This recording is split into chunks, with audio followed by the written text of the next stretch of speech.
Pack your dreams, let's hit the road. Golden mornings, open roads. আসসালামু আলাইকুম, welcome to my another new vlog. ফ্যামিলির সাথে কাটানো কিছু মোমেন্টস নিয়ে সাজানো হয়েছে আজকের এই ছোট্ট ভ্লগটি। এখনকার ওয়েদারের তো কোনো ঠিক ঠিকানাই নেই, দেখা যায় এই রোদ আবার এই বৃষ্টি। এদিকে আমার বারান্দার বেলি ফুল গাছটাতে প্রায় অনেক দিন পর আবারও ফুল ফুটেছে। একটা ফুল ফুটেছে, সাথে আরও কিছু কলি আছে। আর এই মরিচ গাছগুলো মাশাআল্লাহ অনেক সুন্দর, অনেক তাড়াতাড়ি বড় হয়ে গেছে।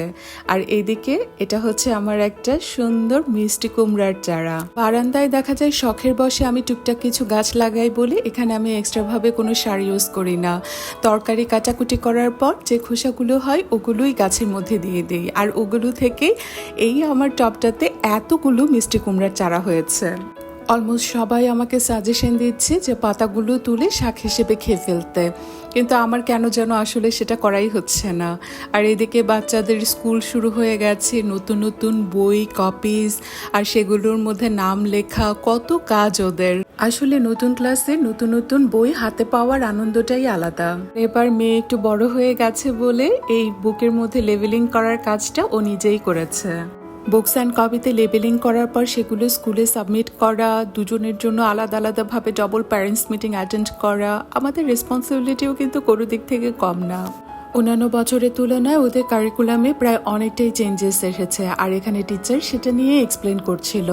আর সব কিছুর পর আবার দুপুরবেলা আমরা সবাই মিলে চলে গিয়েছিলাম টেরাকোটা টেলসে। আব্বু আম্মুর আগে কখনো এখানে আসা হয়নি বলে আমার বোন আব্বু আম্মুকে নিয়ে এখানে এসেছে দুপুরের লাঞ্চের জন্য। আর বাচ্চারা তো সবাই একসাথে থাকলে এতটাই খুশি হয়ে যায়। আমি একবার ভেবেছিলাম যে এই বৃষ্টির মধ্যে না যাই, পরে আবার ভাবলাম যে না থাক, ওদের যদি আবার মন খারাপ হয়, আর সেটা ভেবেই আসা। আর এই প্লেসটা নিয়ে নতুন করে আর কি বা বলবো, কারণ আপনারা আমার এর আগের অনেকগুলো ভ্লগেই এখানকার অনেক এক্সপ্লেনেশন শুনেছেন। আর বলতে গেলে we are literally obsessed with this place. এখানকার খাবারগুলো বরাবরের মতো আমাদের সবার খুবই ভালো লাগে, বাট যে মেনুটা ঠিক করে আমরা গিয়েছিলাম খাবো বলে সেটা আর ওই দিন অ্যাভেলেবেল ছিল না, আর তাই আমাদের মনটাও খারাপ হয়ে গিয়েছিল। অবশেষে আমরা ওখানকার অ্যাভেলেবেল ফুড মেনু থেকে আমাদের যার যা পছন্দ মতো আইটেম সিলেক্ট করে ফেলি। কিন্তু বাচ্চাদের তো আলাদা, কেন যেন সবসময় রাইস আইটেমটা খুব কম পছন্দ করে, তাই কিডস মেনু থেকে ওদের জন্য চুজ করেছিলাম আমরা ফ্রেঞ্চ ফ্রাই, নাগেটস, আর সাথে ছিল কাবাব। আর আমি দুপুরের মেনুতে নিয়ে নিয়েছিলাম মোরগ পোলাও। মোরগ পোলাওটা কেন যেন একদমই আমার এক্সপেকটেশন ওয়াইজ ছিল না।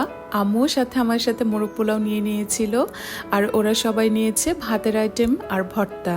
ভর্তার মধ্যে নেওয়া হয়েছিল টাকি মাছের ভর্তা আর চিংড়ি মাছের ভর্তা। দুটো ভর্তাই আলহামদুলিল্লাহ অনেক ইয়াম্মি ছিল। আর এদিকে বাচ্চারা খাবে বলে ওদের জন্য একটা রেশমি কাবাব অর্ডার করা হয়েছে, আর সাথে ছিল নান। সবাই মিলে একসাথে খাওয়া দাওয়া, গল্প, আড্ডা সবকিছু মিলে খুব সুন্দর কেটেছে সময়টা। আর একসাথে হলে সবচেয়ে বেশি এনজয় করে হচ্ছে বাচ্চারা, আর ওদের জন্যই আসলে দেখা যায় দুদিন পর পর একসাথে হওয়া। আব্বু আম্মু অনেকদিন ঢাকায় থাকার পর বাসায় চলে যাবে, আর তাই ভাবলাম আব্বু আম্মুর সাথেও এসে একটু দেখা করে যাই। বাইরে তখনও একদম ঝুম বৃষ্টি হচ্ছিল। ভেবেছিলাম বৃষ্টি কমে গেলে বাইরে সবাই মিলে একসাথে বসে কফি খাওয়া যেত, কিন্তু ওই দিন কেন যেন বৃষ্টি কমার কোনো নামই নিচ্ছিল না। ওখানকার রুফটপে যে কাঠগোলাপের গাছটা আছে, ফুল পড়ে গাছের নিচটা একদম ছেয়ে গেছে, আর বাচ্চারা আমাদের সবার জন্য একটা একটা করে ফুল নিয়ে এসেছে। বাহিরে বৃষ্টি হচ্ছিল বলে দেখা গেছে ওরা বাহিরেও বের হতে পারছে না বলে ভেতরটাকে ওরা একদম প্লেগ্রাউন্ড বানিয়ে ফেলেছে। আর খাওয়ার পর যে যা পছন্দ মতো কফি অর্ডার করে নিয়েছে, আমি নিয়েছিলাম আ কাপ অফ ক্যাপুচিনো। এদিকে ফুলটাকে দিয়ে আমি সুন্দরভাবে কফি কাপটাকে ডেকোরেট করা ট্রাই করছিলাম। কেমন লাগছে আপনারাই বলুন তো। খাওয়া দাওয়া, গল্প, আড্ডা সবকিছু সেরে এবার আমরা চলে যাচ্ছি যার যার গন্তব্যে। আর বৃষ্টি কিন্তু তখনও পড়েই যাচ্ছে, আর এই শাপলার ছোট্ট একটা পুকুরের মধ্যে কতগুলো শাপলা ফুল ফুটে আছে, আর তার মধ্যে টুপটাপ ঝিরিঝিরি বৃষ্টি। বৃষ্টিতে মনে হচ্ছে গাছপালা চারপাশটা একদম ধুয়ে মুছে একদম পরিষ্কার হয়ে গেছে, আর এই ফুলগুলো মাশাআল্লাহ কত সুন্দর লাগছে। এইরকম রিল্যাক্সড দিনগুলোতে বৃষ্টি খুব মধুর লাগে, কিন্তু কাজের ব্যস্ততম দিনগুলোর মধ্যে যখন সারাদিন এভাবে বৃষ্টি থাকে তখন খুবই অসহ্য লাগে। বৃষ্টির জন্য আমরা ওদিকে সোজা হেঁটে আড়ংয়ের ভেতর দিয়ে বের হচ্ছিলাম আর ভাবছিলাম এই দিনে কে আসে এত শপিং করার জন্য। আর এই ছিল আমার আজকের মতো ছোট্ট একটা ব্লগ। সবাই ভালো থাকবেন, সুস্থ থাকবেন। আল্লাহ হাফেজ।